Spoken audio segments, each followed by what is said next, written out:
आज शुरू करेंगे हम लोग एक नया टॉपिक। टॉपिक का नाम है उत्तरवर्ती मुगल।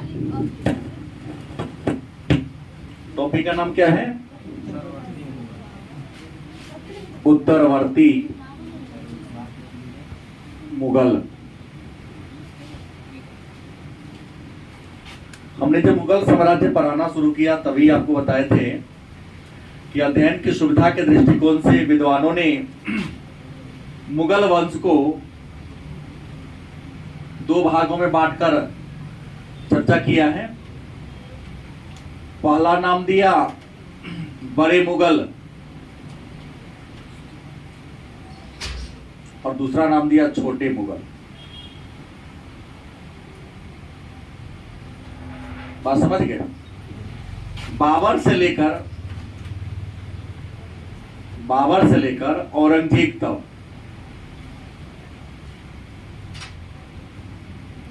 मुगल वंश के जो राजा हुए उन्हें बड़े मुगल कहा जाता है। और बहादुर शाह से लेकर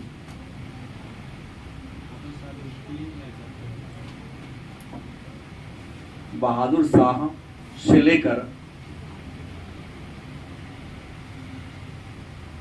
शाह जफर द्वितीय तक जो राजा हुए उनको छोटे मुगल के नाम से। बड़े मुगल में कुल 6 शासक हुए। बड़े मुगल में कितने राजा हुए? 6। बाबर, हुमायूं, अकबर, जहांगीर, शाहजहां और औरंगजेब। और छोटे मुगल की बात करें तो छोटे मुगल में कुल राजाओं की संख्या 9 हुई। उत्तरवर्ती मुगल कितने हुए हैं? 9। बहादुर शाह जफर, जहांदार शाह, फर्रुखसियार, मोहम्मद शाह, रफीउद्दौला, रफीउद्दर्जात, ऐसे करके कितने हुए हैं? 9। इन 9 शासकों के बारे में आज के क्लास में हम लोग क्या करेंगे? चर्चा करेंगे, मतलब पढ़ेंगे। इस क्रम में सबसे पहला चर्चा हम लोग करेंगे बहादुर शाह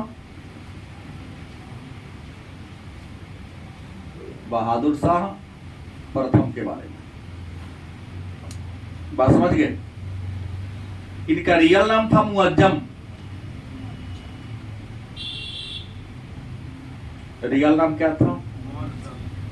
और सत्ता पर बैठते समय इनका उम्र था 63 वर्ष। कहा जाता है कि जब औरंगजेब की क्या होती है, मृत्यु हो जाती है, तो औरंगजेब के मृत्यु के बाद उनके 4 पुत्र आपस में उत्तराधिकार के प्रश्न पर विवाद खड़ा कर दिए, लड़ने लगे।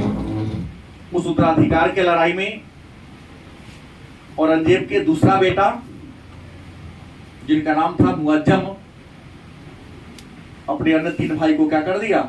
पराजित कर दिया। और पराजित करके बहादुर शाह की उपाधि धारण करके, कब? बहादुर शाह की उपाधि धारण करके शाहदौला, कहां पर? शाहदौला नाम एक पुल है, 1707 ईस्वी में अपना क्या कराया? राज्याभिषेक कराया। देखिए यहां प्रश्न आ सकता है, किस मुगल बादशाह का राज्याभिषेक एक पुल पर हुआ था? क्या होगा? बहादुर शाह प्रथम। कब हुआ था?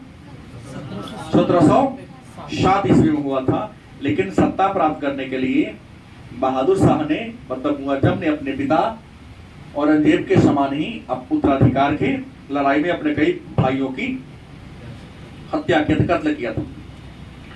आपको बता दें, उत्तराधिकार की इस लड़ाई में बहादुर शाह का साथ देने वाले एक बहुत बड़े व्यक्ति थे, धर्मगुरु थे। नाम था गुरु गोविंद सिंह।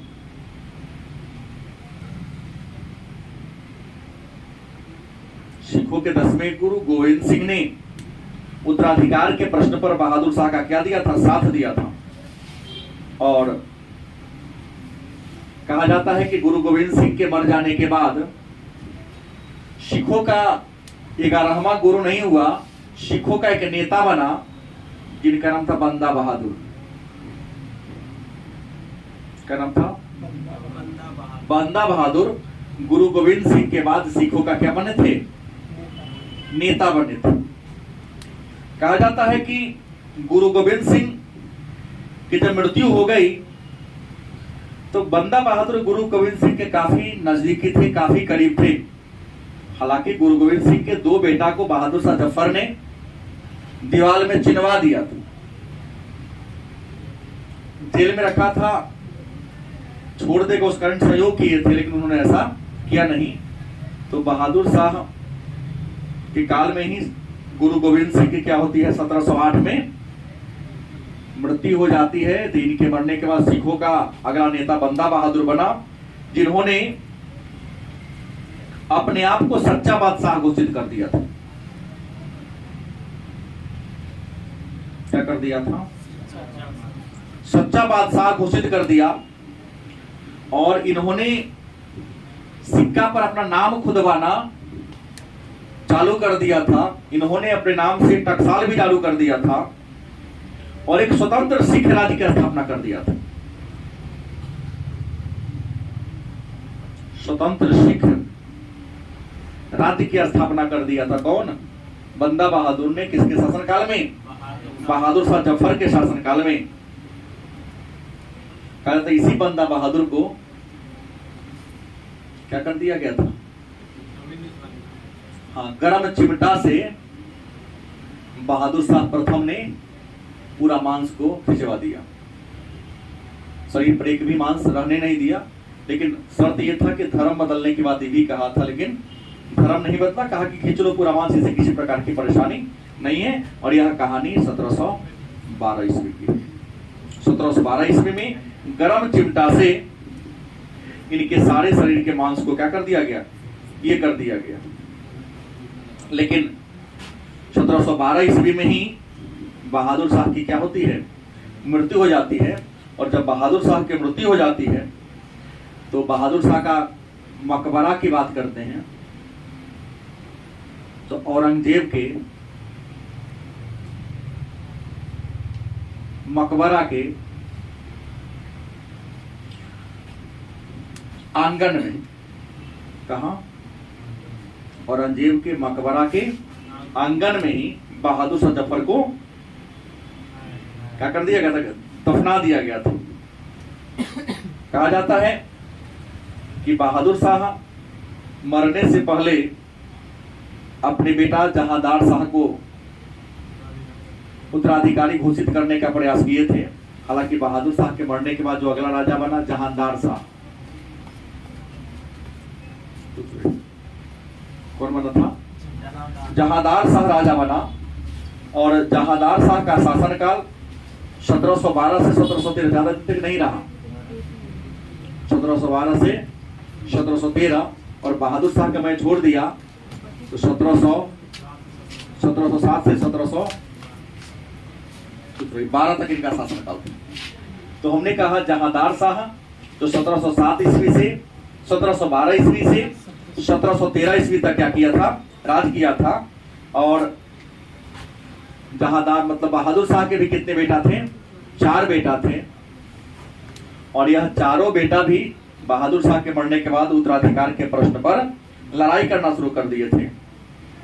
इनके बेटों का नाम जहांदार शाह, अजीमुस्सान, रफीउस्सान,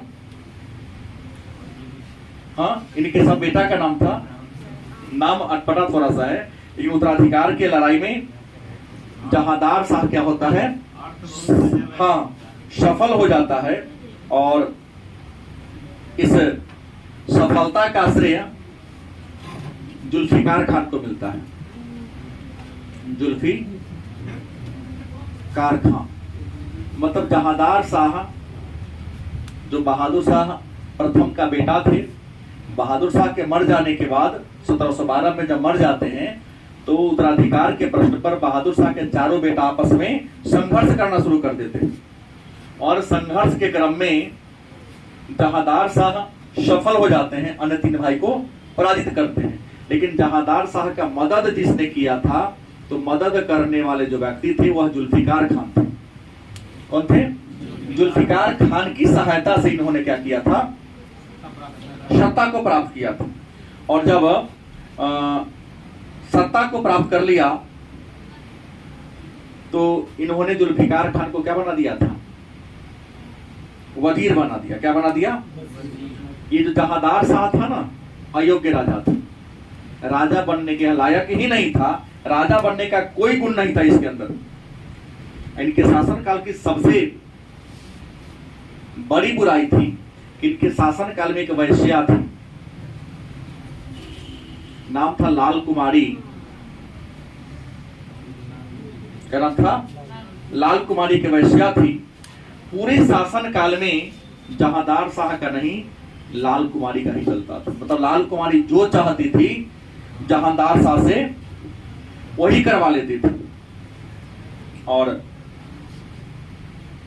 इन्होंने अपने शासनकाल में किसी भी प्रकार का परिवर्तन या सुधार लाने का क्या किया था? काम नहीं किया था। और इन्हीं के शासनकाल में दो व्यक्ति का प्रादुर्भाव होता है जिनको हम इतिहास में सैयद बंधु के नाम से जानते हैं। नाम सुने होंगे। इसी जहादार शाह के शासनकाल में दो भाई का मुगल राजनीति में प्रादुर्भाव होता है। एक का नाम था हुसैन अली खां। दो भाई थे, एक का नाम था हुसैन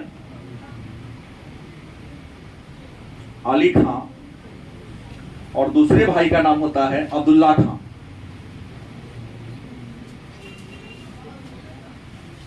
अब्दुल्ला खां जहादार शाह के काल से लगातार ये दोनों भाई पूरे मुगल साम्राज्य की राजनीति में अपना दबदबा जमा लिए। इतना दबदबा जमा लिए कि अगला राजा कौन बनेगा वह दोनों यही तय करता था। इस कारण इतिहासकार इन्हें नृप निर्माता कह देता है। क्या कह देता है? नृप निर्माता। नृप माने होता है राजा, निर्माता माने बनाने वाला। राजा को बनाने वाला इन्हें कहा जाता है। और आपको बता दें, इस सैयद बंधु की सहायता से जहादार शाह के बाद जो अगला राजा बना उनका नाम था फर्रुखसियार।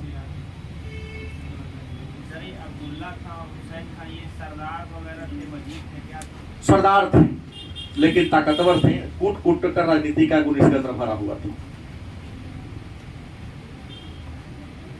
फर्रुखसियार जो मुगल वंश के कैमा छोटे मुगल में ऐसे कहा जाए तो तीसरा और पूरे क्रम को लिए जाए तो 9वां राजा बने। और इनका शासनकाल 1713 ईस्वी से 1719 ईस्वी के बीच था। और ये पहला राजा थे मुगल वंश का जिन्होंने सत्ता सैयद बंधु की सहायता से प्राप्त किया था। जब सैयद बंधु के सहायता से फर्रुखसियार राजा बन गया तो राजा बनने की खुशी में सैयद बंधु ने क्या किया? अब्दुल्ला खान को क्या बना दिया? अपना वजीर बना दिया था। क्या बना दिया था? फर्रुखसियार ने अब्दुल्ला खान को क्या बना दिया? वजीर। और हुसैन खान को क्या बना दिया? मीर बख्शी। मीर बख्शी माने सेनापति। मुगल काल में मुख्य सेनापति को मीर बख्शी कहा जाता था। ये एक आदमी को प्रधानमंत्री, एक आदमी को क्या बना दिया? वजीर बना दिया। कहा जाता है सिंहासन पर बैठते ही अब्दुल्ला खान और हुसैन खान अर्थात सैयद बंधु की सहायता से फर्रुखसियार राजा बने। अब्दुल्ला खान को वजीर बना दिए और हुसैन अली खान को मीर बख्शी मतलब सेनापति बना दिए। तो सबसे पहला काम क्या किया? फर्रुखसियार ने जुल्फिकार खान की हत्या करवा दी। ये दोनों भाई सोचा कि जब तक ये रहेगा ताकतवर था ये तो हम वजीर के पद पर इसको चढ़ा देगा, इसको भी हटा सकता है। तो सबसे पहला काम किया सत्ता प्राप्त करने के बाद कि जुल्फिकार खान की हत्या करवा दी। और जुल्फिकार खान का के जगह पर दक्षिण भारत में उस समय मुगलों का कितने राज था? 6 गो राज था। उन 6 राज का देखरेख करने का जिम्मा निजाम उल मुल्क को सौंप दिया। किसे कर दिया? निजाम उल मुल्क को सौंप दिया। और निजाम उल मुल्क को आप सुने होंगे नाम, चीन किलाची खान या किलिच खान के नाम से भी जानते हैं। चीन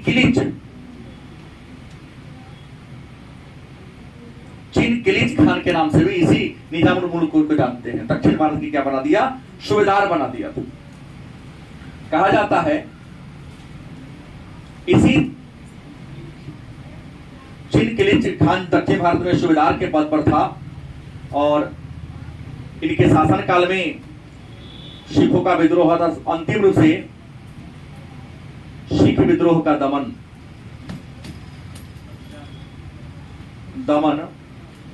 फर्रुखसियार के काल में हो गया, क्योंकि सिखों ने जहांगीर के शासन काल से विरोध करना शुरू कर दिया था।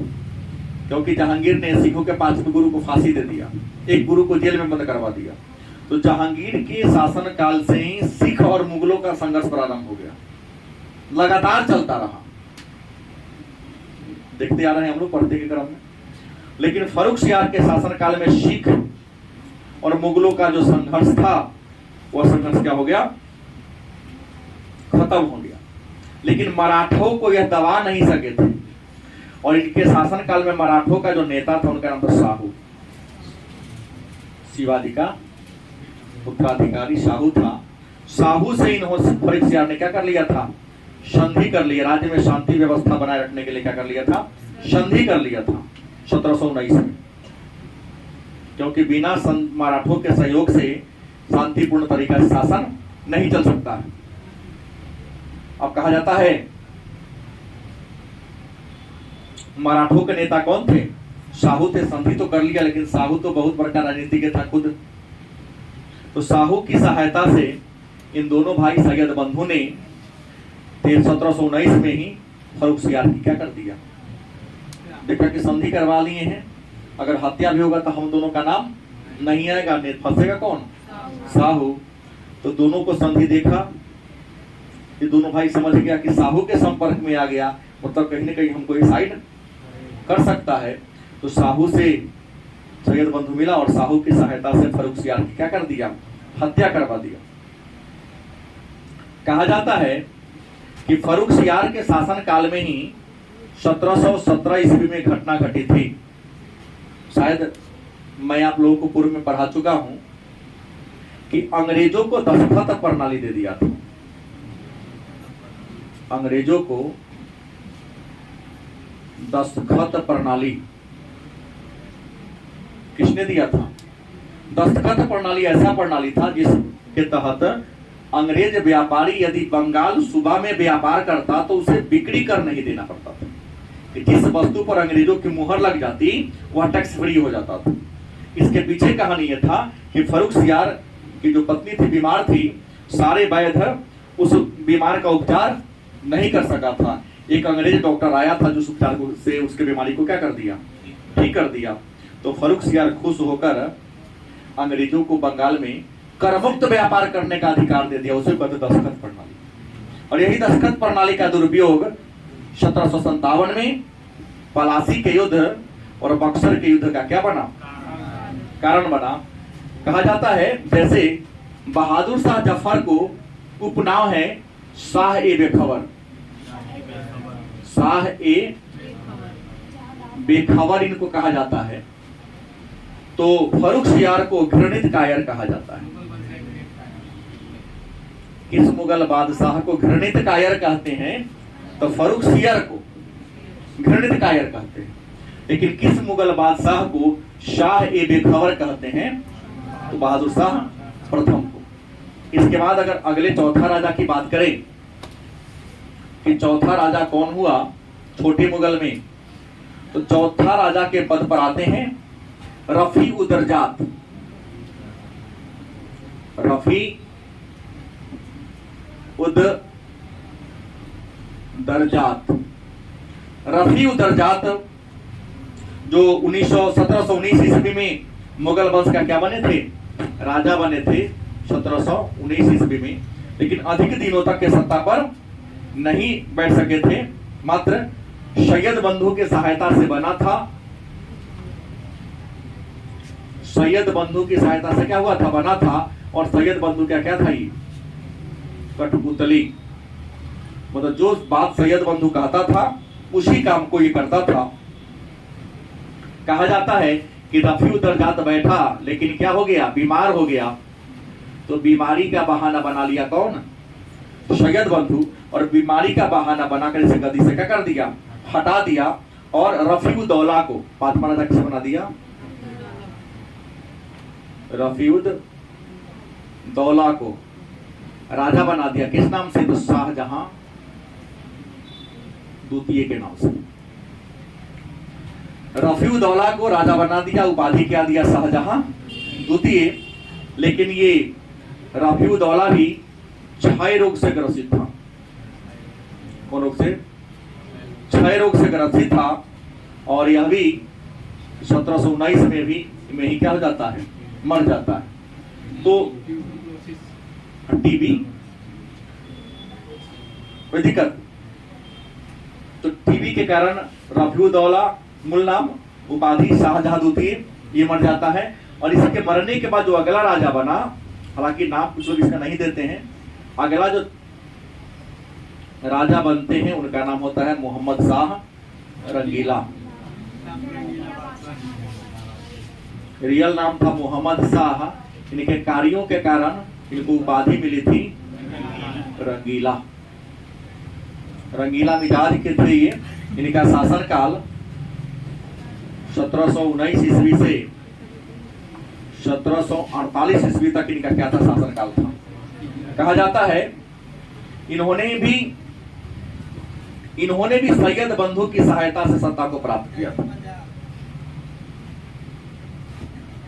किनकी सहायता से, ठीक, सैयद बंधु की सहायता से सत्ता को प्राप्त किया था। यह एक बात ध्यान देने योग्य है कि सैयद बंधु की सहायता से सत्ता को प्राप्त करने वाला मुगल वंश का पहला राजा फर्रुखसियर और अंतिम राजा मोहम्मद शाह रंगीला। सैयद बंधु की सहायता से इन्होंने सत्ता को तो प्राप्त किया, लेकिन सत्ता प्राप्त करते ही इन्होंने एक षड्यंत्र रचा। और षड्यंत्र के तहत इन्होंने सैयद बंधु को रास्ते से हटाने का विचार कर लिया। क्योंकि देखा कि इसके षड्यंत्र से जब तक दरबार में रहेगा अपने हिसाब से मुगल साम्राज्य को क्या करेगा, नचाएगा, ये कर दिया। लेकिन मन में होगा कि सैयद बंधु के सहायता से राजा बना, लेकिन मोहम्मद शाह का रियल नाम क्या था, रियल नाम मोहम्मद शाह नहीं था। मोहम्मद शाह रंगीला मोहम्मद शाह के नाम से सत्ता को प्राप्त किया, राजाभिषेक कराया। इनके एक्टिविटी के कारण इनको विद्वानों ने क्या कह दिया, रंगीला नाम दे दिया। लेकिन रियल इसका नाम था रोशन अख्तर। मूल नाम क्या था, रोशन अख्तर क्या था इनका मूल नाम था। और आपको बता दें, इनको रंगीला कहने के पीछे कारण यह था कि राजा बनने के बाद इन्हें कुछ नहीं, शराब, हाँ, शबाब और कबाब, हाँ, देश में क्या हो रहा है इससे इसके प्रति कोई बात नहीं थी। शासन के प्रति यह गैर जिम्मेदार थे, लेकिन शराब, शबाब और कबाब के प्रति पूर्णतः जिम्मेवार थे। दरबार सजी हो, दो चार को ब्यौरा मिल जाता, चलिए निकाल, फ्री में लाए हैं आपके लिए, तो कोई दिक्कत नहीं, दरबार कल लगेगी, चलो आज पहले पी लेते हैं। इनके इसी मतलब इनको मदिरा और सुंदर जो लड़कियां थी, महिला इनको बेहद पसंद था, उनके संगति में हमेशा रहा करते थे। इसलिए इनको विद्वानों ने नाम क्या दे दिया, रंगीला नाम दे दिया। कहा जाता है कि इन्होंने चीन किलाच की सहायता से, चीन किलीच खां की सहायता से सैयद बंधु का क्या कर दिया, अंत कर दिया। कहा जाता है कि अंत करने में चीन किलाच खान ने भी ये किया था। एक भाई को चाकू भुकवा कर निजामुल मुल्क की सहायता से, एक नाम होते हैं निजाम उल मुल्क ने अब्दुल्ला खान को चाकू भोंक कर हत्या कर दिया, तो हुसैन खान को जेल में बंद करके क्या कर दिया, मरवा दिया। कहा जाता है इसी सैयद बंधु से जब मुक्ति करा दिया चीन किलाची खान ने, किसको, मोहम्मद शाह को, इनको अपना क्या बना दिया था, वजीर बना दिया था। पूरे दक्षिण का अधिपति इनको घोषित कर दिया कि आप आराम से वहां पर क्या कीजिए, राज कीजिए। आपको बता दें, इस मोहम्मद शाह के शासनकाल की सबसे महत्वपूर्ण एक नहीं दो घटना 1739 में नादिर शाह का आक्रमण हुआ था। इनका नादिर शाह का 1739 में इंडिया पर, दिल्ली पर आक्रमण होता है। उस समय दिल्ली के राजा कौन होते हैं? मोहम्मद शाह होते हैं। कहा जाता है कि 30,000 लोगों की हत्या करवाई थी किसने? लेकिन इसे कोई परवाह राजा को क्या था? नहीं था। आया पूरे लाल किला को लूटा, और मयूर सिंहासन पर बैठने वाला अगर पहला मुगल बादशाह शाहजहां था, जिसने बनवाया ही था मयूर सिंहासन, जिसको तख्त ताउस भी कहते हैं, तो मयूर सिंहासन पर बैठने वाला अंतिम मुगल बादशाह मोहम्मद शाह। इसी मोहम्मद शाह रंगीला के शासनकाल में कौन अफगान शासक अफगान था, नादिर शाह ने क्या कर लिया था? लूट लिया था।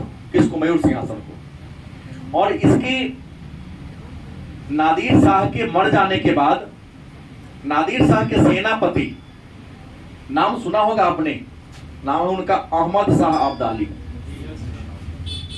अहमद अब्दाली 1748 ईस्वी में दिल्ली पर दूसरी बार अटैक किया था।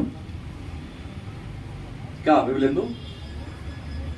नहीं पता, लेकिन नादिर शाह का आक्रमण पता था आपको? नादिर शाह का ही सेनापति था कौन? अहमद शाह अब्दाली, जिन्होंने 1748 ईस्वी में क्या किया था? आक्रमण किया था, और दिल्ली में यह भी खूब कत्लेआम कराया था।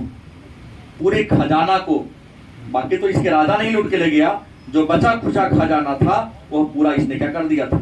लूट कर ले गया था।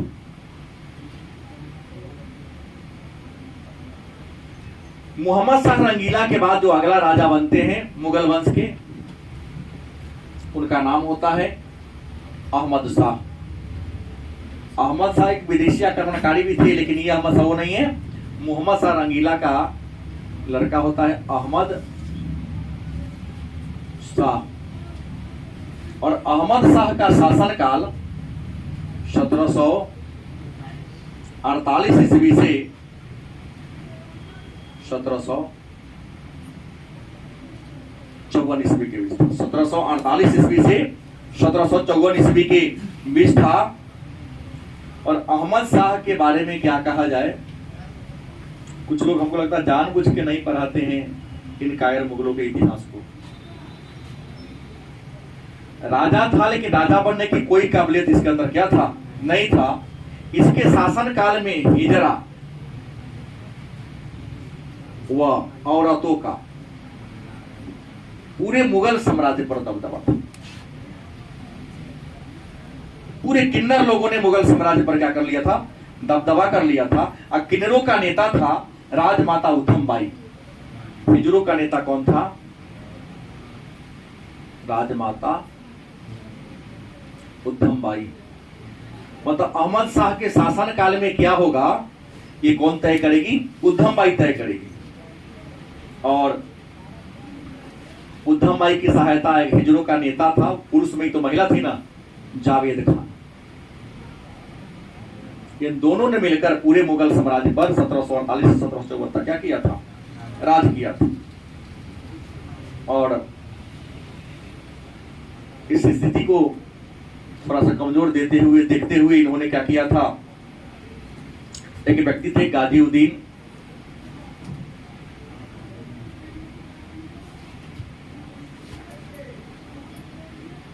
गाजीउद्दीन जो इनका क्या था? वजीर था।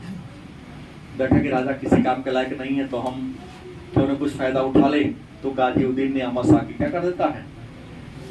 कैद करवा दिया, और कैद करवा के क्या कर दिया? अंधा करवा दिया, आंख दोनों निकलवा दिया।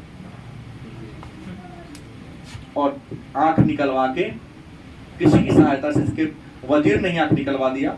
और आंख निकलवा करके अहमद शाह के एकदम छोटे पुत्र थे, नाम था आलमगीर द्वितीय।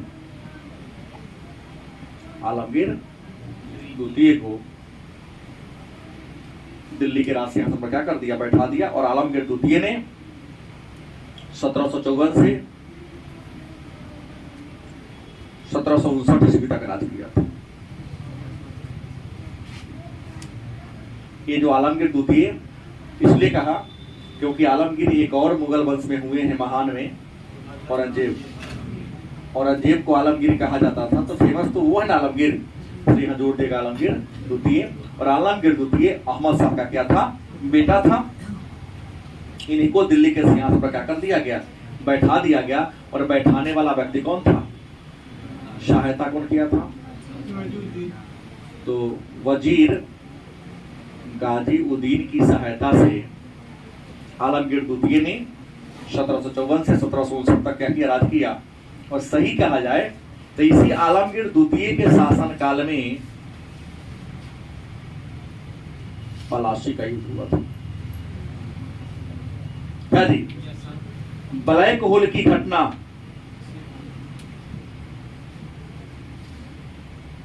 इसी के काल में हुई थी। अंग्रेजों और अवध के नवाब सिराजुद्दौला के बीच जो अलीनगर की संधि हुई थी, अंग्रेजों ने किया था अवध के बंगाल के नवाब सिराजुद्दौला के साथ, यही किया था। ये काम किया, इसके शासनकाल की अन्य कोई खास उपलब्धि नहीं है। और इनके बाद इनका बेटा राजा बना जिसका नाम था शाह आलम द्वितीय। और शाह आलम द्वितीय का शासनकाल 1759 से 1806 ईस्वी तक था। लंबा था इसका काल। 1759 से 1806 ईस्वी तक शाह आलम द्वितीय ने क्या किया था, शासन किया था। और ये जो शाह आलम द्वितीय थे, यह अंग्रेज प्लस मराठा के हाथों का क्या था, कठपुतली था। अंग्रेज और मराठा के हाथों का क्या था ये, क्योंकि आपको पता है ना, शाह आलम द्वितीय के काल में ही बक्सर का युद्ध हुआ था। 1700 बक्सर का युद्ध हुआ। इस बक्सर के युद्ध में एक तरफ अंग्रेज और एक तरफ 3 राजाओं की सेना, तो ये ना, बक्सर के युद्ध में एक और कौन था, अंग्रेज। और अंग्रेजी सेना का नेतृत्व तो मुनरो ने किया था, क्यों। और इधर मेन नेता था मीर कासिम प्लस अवध के नवाब सुजाउद्दौला। और दिल्ली के राजा कौन थे, शाह आलम द्वितीय। 3 राजाओं की सेना एक और, अकेला अंग्रेज एक और। घमासान युद्ध हुआ, लेकिन इस लड़ाई में भी बिहार के बक्सर नामक जगह पर हुआ था। अंग्रेज क्या होते हैं, जीत जाते हैं और क्या होते हैं, हार जाते हैं। हारने के बाद इलाहाबाद की संधि होती है 1765 में, नहीं। और इस संधि के द्वारा शाह आलम द्वितीय अंग्रेजों का क्या बन जाता है, पेंशन भोगी। क्या बन जाता है, पेंशन भोगी बनकर इलाहाबाद में रहने लगे। कहा, इलाहाबाद में रहने लगे, क्योंकि कुछ 26 लाख रुपया पेंशन देने की बात किया था अंग्रेजों ने। लेकिन 26 लाख रुपए में प्रशासन भी चलाना था, और प्रशासन के साथ साथ निजी खर्च भी चलाना था। और कहा गया था अगर 26 लाख में काम नहीं चलेगा तो अवध के नवाब से 2 जिला इलाहाबाद और कारा लेकर इनको दे दिया गया था। बहुत वर्षों तक तो ये इलाहाबाद में ही रहे, बाद में पुनः दिल्ली के लाल किला में क्या हो गए, आ जाते हैं। और इन्हीं के शासनकाल में बहुत स्थिति खराब हो गई थी देश का, कि दोहरा शासन शुरू हो गया था। कौन शासन, मतलब राजस्व अंग्रेज वसूलता था, शासन शाह आलम द्वितीय चलाते थे। तो एक ही जनता पर 2 अलग अलग राजाओं ने क्या किया था, राज किया। इसलिए इसको क्या कहते हैं, दोहरा शासन के नाम से जानते हैं। उसके बाद अगला राजा बनता है शाह आलम द्वितीय के बाद अकबर द्वितीय। कौन बनते हैं, अकबर द्वितीय, और अकबर द्वितीय 1806 से 1837 तक राजा रहे। 1806 से 1837 तक अकबर क्या रहे? राजा रहे, लेकिन यह पूरा अंग्रेजों के संरक्षण में राजा रहे। अंग्रेजों के, ये तो कुछ भी स्वतंत्र राजा रहे, लेकिन यह पूर्णतः अकबर द्वितीय अंग्रेजों के संरक्षण में रहा था। ऐसे अकबर द्वितीय ने, लेकिन बात आपने पढ़ा होगा राजा राम मोहन राय, राजा राम मोहन राय, रियल नाम था राम मोहन राय।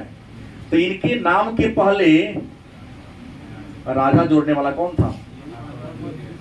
अकबर द्वितीय ने ही राम मोहन राय को राजा को दिया। तो ब्रिटेन जाने वाले पहले अगर कोई व्यक्ति थे भारतीय इंडियन, तो राजा राम मोहन राय। समुद्र पार करने वाला पहला इंडियन, तो ये राजा मोहन राय। और इन्हीं के प्रयास से सती प्रथा समाप्त करने का प्रयास किया गया था 1829 में लॉर्ड विलियम बेंटिक के काल में। गलत कि सही? और सती प्रथा गुप्त काल में शुरू हुई थी। वत्सराज जो सेनापति, उसकी पत्नी पहली बार सती हुई थी 510 ईस्वी में। ईरानवी एक से इस बात की जानकारी मिलती। तो अकबर अंग्रेजों के संरक्षण में काम किया। तो जो अंग्रेजों के संरक्षण में काम करेगा, कहानी क्या कहना, कहा जाता है इसके का शासन काल में मुगल साम्राज्य की सीमा आलम से पालम तक रह गई। आलम से, आलम मतलब लाल किला से लेकर पालम हवाई अड्डा था, कितने दूर तक रह करता, इस वजह से घूमने भी नहीं जाता था। तो उससे आगे तक जाने की इजाजत अंग्रेजों ने इनको, और इनके मर जाने के, इनकी मरे नहीं, इनकी क्या कर दी गई थी? हत्या करवा दी गई थी। और इनकी हत्या होने के बाद मुगल वंश का जो अंतिम राजा बने, उनका नाम पहले ही बोल दिया हूं, बहादुर शाह जफर द्वितीय। मैंने कहा ना, बहादुर शाह जफर द्वितीय ये राजा बने। लाल किला में रहते थे, लेकिन इनके शासन काल की महत्वपूर्ण घटना 1857 का सिपाही विद्रोह होता है। सिपाहियों के कहने पर बुढ़ापा में इनका खून की गर्मी क्या हो गई, जग गई। तो इन्होंने सिपाहियों को क्या दे दिया? साथ दिया। आज गलत नहीं किया, बहुत अच्छा काम किया, क्योंकि सिपाहियों ने तो मुगल बादशाह जिंदाबाद का नारा लगाते हुए लाल किला में प्रवेश किया था। इनको लगा कि आज भी हिंदुस्तान की आवाम हमको अपना राजा मानती है। लेकिन हम लोग कितने कायर निकले कि चंद सत्ता के लालच में आकर आपस में विद्वेष कर लिए, लड़ झगड़े। अगर मुगल आपस में दरबार में षड्यंत्र का शिकार नहीं होता, तो मैं आपको बता दूं, औरंगजेब के मरने के बाद भी अंग्रेजों की दाल नहीं गलती। लेकिन सत्ता के लोभ में आकर इन्होंने अपना सब कुछ क्या कर दिया? बर्बाद कर लिया। तो सिपाहियों को इन्होंने विद्रोह में क्या दिया? साथ दिया। सिपाही विद्रोह के इनको नेता घोषित कर दिया। अंग्रेजों के विरुद्ध ये लड़े थे। इसी दौरान इनको अंग्रेजों ने, हाँ, हुमायूं के मकबरा में, हुमायूं के मकबरा में छुपे हुए थे। तो निकलसन नामक हडसन और ने इनको हुमायूं के मकबरा से क्या कर दिया? गिरफ्तार कर लिया। और गिरफ्तार करके कहाँ भेज दिया? रंगून, जो म्यांमार में पड़ता है, वहीं इनको डाल दिया, जहां 1862 में इनकी क्या हो गई? मरने से पहले इन्होंने एक बात बोला था। हालांकि इनकी एक विशेषता जान लीजिए कि जफर उपनाम से, बहादुर शाह जफर जो थे, ये जफर उपनाम से कविता लिखते थे। बहुत सुंदर इनकी कविता है, नेट पर इनका कविता उपलब्ध है, पढ़ सकते हैं। जफर उपनाम से कविता लिखा करते थे। और इन्होंने लिखा है, मरने से पहले अंतिम शब्द बोला है कि सचमुच बहादुर अभागा निकला। हाँ, जफर अभागा निकला। सचमुच जफर क्या निकला? कि उसे अपने देश में दफनाने के लिए 2 गज जमीन भी नसीब नहीं हुआ। तो ये रहा मुगल, छोटे मुगल, 10-9 बहन। हाँ, तो उपलब्धि विज्ञान के क्षेत्र में उपलब्धि की बात होती है।